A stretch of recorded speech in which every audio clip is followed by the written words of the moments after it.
C'est un peu dur. C'est un peu dur dès le matin. D'avoir la gorge enrouée et de fumer encore.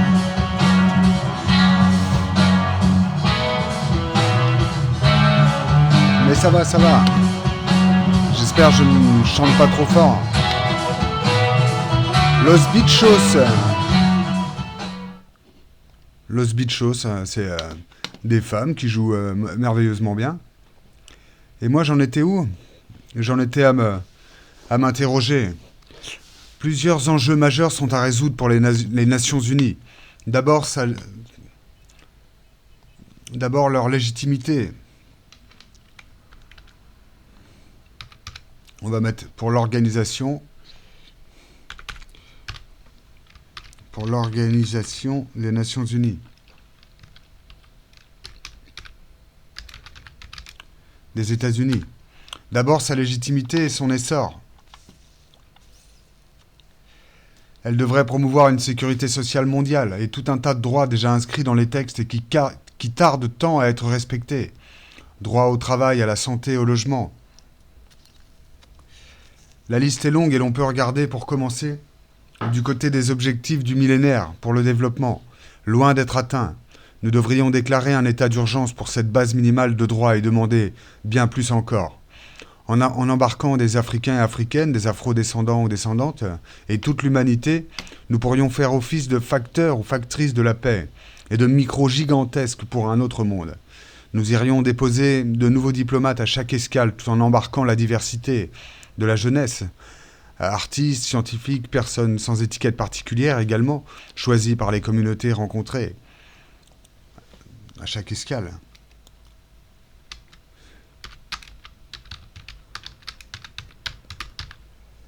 S'il s'agit d'offrir le meilleur de ce que l'on fabrique en termes de navires, on peut imaginer plus de 5000 places à bord d'un vaisseau fantastique. Chaque nationalité pourrait être représentée via sa jeunesse. Ça, c'est une question. Il faudrait des vieux aussi.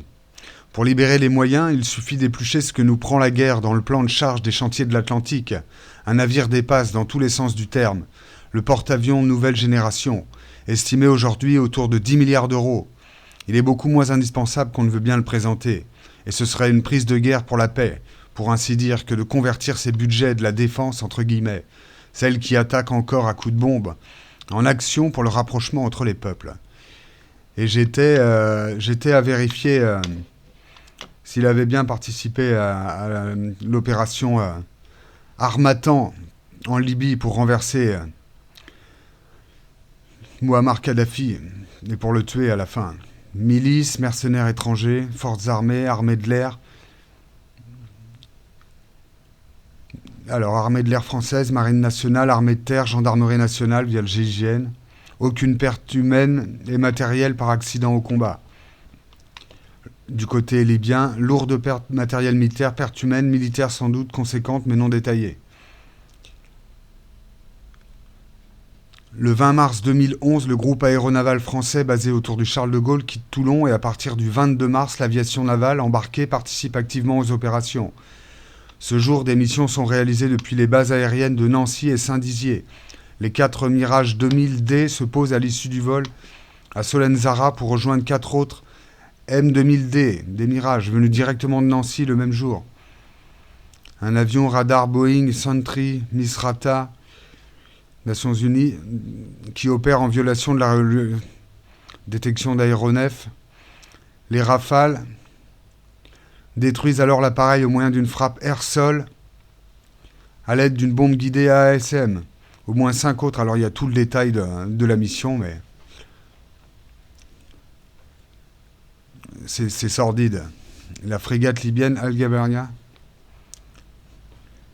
Dans le porte-hélicoptère d'assaut Tonnerre, des hélicoptères de combat de l'aviation légère de l'armée de terre française type Tigre et Gazelle conduisent pour la première fois dans la nuit du vendredi 3 au 4 juin 2011 des frappes au sol en Libye et détruisent 20 objectifs, dont 15 véhicules blindés, 2 centres de commandement. Ça nous parle de tout un tas de trucs. Moi, je voulais le rôle du Charles de Gaulle, du porte-avions. Je trouverai ça plus tard. Donc je reprends, pour libérer des moyens, il suffit d'éplucher ce que nous prend la guerre dans le plan de charge des chantiers de l'Atlantique. Un navire dépasse dans tous les sens du terme le porte-avions nouvelle génération. Estimé aujourd'hui autour de 10 milliards d'euros, il est beaucoup moins indispensable qu'on ne veut bien le présenter. Et ce serait une prise de guerre pour la paix, pour ainsi dire, que de convertir ces budgets de la défense, entre guillemets, celle qui attaque encore à coups de bombe, en action pour le rapprochement entre les peuples. Avec 10 milliards d'euros, nous pouvons rêver un peu. Si nous devenions armateurs, armatrices, collectivement, un seul petit milliard pourrait suffire pour commencer. Nous achèterions un bateau existant, à retaper modestement. Il nous resterait des fonds pour prendre le large. Aujourd'hui, le budget annuel des Nations Unies est de 3,4 milliards d'euros. Il n'est pas question d'amputer les si maigres moyens de l'institution, au contraire. La fondation Bill et Melinda Gates a un budget plus de 2 fois supérieur. La mission du navire sera à définir, mais elle devrait peut-être trouver son autonomie financière, en piratant quelques dépenses militaires, par exemple. Quelques autres dépenses militaires, par exemple, en corrigeant le commerce? Question. Il est bien question de rendre plus sûr et accueillant les mers et continents. Aussi, des transferts jusqu'à l'arrêt total des économies de guerre peuvent financer la paix. On parle de 2700 milliards de dépenses militaires par an sur Terre. Un centième de cette somme folle déjà offre une flotte de paix grandiose. Évidemment, l'idéal étant de convertir ou de recycler l'existant, nous pourrions déjà repeindre bien des marines nationales de couleurs vives.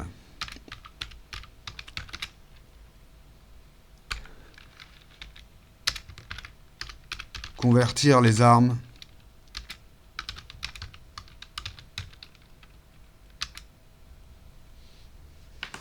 Convertir les armes en outil du dialogue.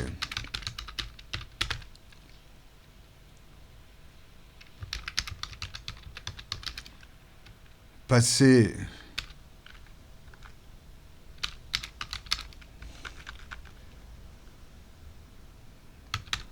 au niveau supérieur, enfin.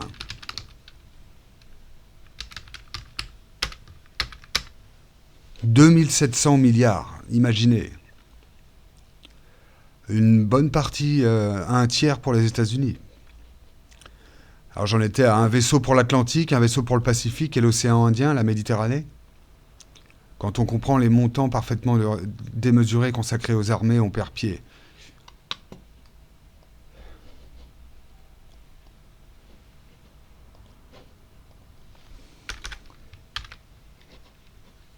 Comment en sommes-nous arrivés là? Question. Alors, je dois aussi dire qu'au-delà du bateau de paix, avec donc cette mission centrale que de favoriser le dialogue, d'identifier les besoins véritables et de trouver moyen de réorienter l'économie, au-delà de ça, c'est réinventer l'art du voyage, l'art du déplacement. Alors, c'est pas du parcours, mais en quelque sorte. Alors, je ne sais pas. Est-ce que je dois d'abord faire quelques chapitres pour dire comment modifier quels impératifs nous avons pour modifier le voyage aussi? C'est-à-dire que l'outil nous ouvre des nouvelles voies, les voies maritimes qui remplacent l'aviation. Je pourrais y passer via aviation militaire et un chapitre que j'ai déjà développé dans mon autre format. Mais il faudrait que je pompe alors notre texte. Je pensais les mettre bout à bout. Je peux pas tout à fait les penser. Il faut que je sois plus synthétique. Hein. Je vais en faire une phrase ou deux, quoi. Voilà. J'avance comme je peux. Et ça fait presque 10 minutes à lire et à déblatérer. C'est déjà ça. Ça fait rouler, mais j'avance pas vite quand même à l'écriture. Hein. Je prends soin. Et j'imagine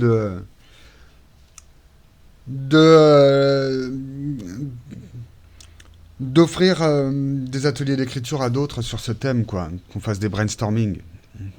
Des petites tempêtes de cerveau collectives, ça serait mieux hein, que moi tout seul, là. Allez, à qui est-ce que je vais demander ?